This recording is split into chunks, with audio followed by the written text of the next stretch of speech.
Bonjour à tous, ce jeudi on se retrouve sur l'hippodrome de Saint-Cloud pour une nouvelle émission Quintet Flash et c'est un Quintet Plus qui va se dérouler dans le prix de la Gascogne, un handicap réservé aux chevaux âgés de 4 ans et plus, c'est sur la distance de 2000 mètres évidemment à Saint-Cloud. On va retrouver le gazon, un lot vraiment très intéressant avec des chevaux qu'on connaît bien à ce niveau de la compétition.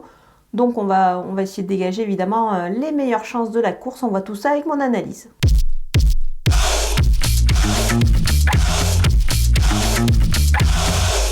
On attaque avec mes bases et le numéro 6, Spell on You, la pouliche, enfin la jument a gagné lors de sa rentrée, c'était vraiment extra, c'est une jument que j'aime beaucoup, je pense qu'elle est capable évidemment de gagner cette fois-ci ce Quintet Plus. Elle va évoluer évidemment sur un parcours qu'elle connaît bien, puisqu'elle a déjà conclu à l'arrivée d'un Quintet Plus sur ce parcours-là, donc je fonce tout simplement avec elle. Le numéro 1, Watchim, il est compétitif à ce niveau-là, on l'a bien vu durant l'hiver. Il s'adapte à tout, donc je pense que le fait de revenir sur le gazon n'est pas un souci pour lui.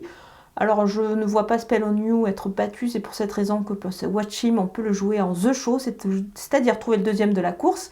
C'est sur le site theturf.fr, pour cela vous ouvrez un compte, vous utilisez le code promo FlashTurf et vous bénéficiez ainsi des 250 € de bienvenue. Le numéro 5, Plembo, il retrouve son parcours et surtout son écurie est en pleine forme, donc je pense qu'ici il va fournir sa valeur. Les opposants avec le numéro 8, Pierre Legrand, il est régulier, il devrait encore à mon avis faire sa course ici, donc on va le retenir évidemment pour une belle place. Le numéro 7, Lighted Glory, elle a bien mieux couru sur le gazon à Cagnes, donc attention à elle.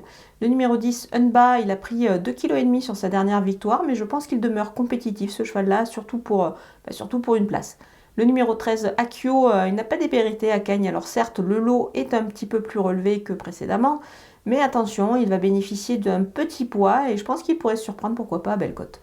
Mon coup de poker, c'est le numéro 3, Rue des Irlandais. C'est une jument que j'aime beaucoup, elle est capable de finir très vite ses parcours. Et ici, si tout se passe bien, elle peut aussi encore fournir une belle valeur, même si elle effectue sa rentrée, elle peut peut-être manquer d'une course. Mais attention à elle, elle peut accrocher une belle place ici.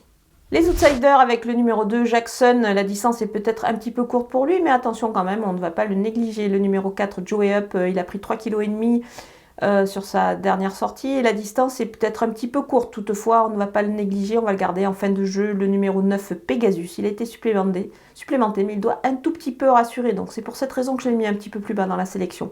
Le numéro 12, Saphira Dream, un petit poids, elle aurait été certes peut-être un petit peu mieux dans la deuxième épreuve, mais attention, on ne va pas l'écarter totalement, elle peut accrocher un lot en bout de piste. On termine avec les délaissés et le numéro 11, Abasto, peut-être mieux sur plus court et dans un lot un peu moins relevé, donc je vais m'en passer. Le numéro 16, Cœur d'Avier, je le préfère sur une distance un petit peu plus longue. Le numéro 14, Rollville, elle doit rassurer quand même, donc pas d'emballement dans cette épreuve. Le numéro 15, Yurok, c'est une rentrée sur une distance peut-être un petit peu courte pour lui, donc je vais attendre. Voilà, on a passé en revue tous les partants de ce Quintet Plus de Saint-Cloud. Je vous laisse avec ma sélection et mes conseils de jeu.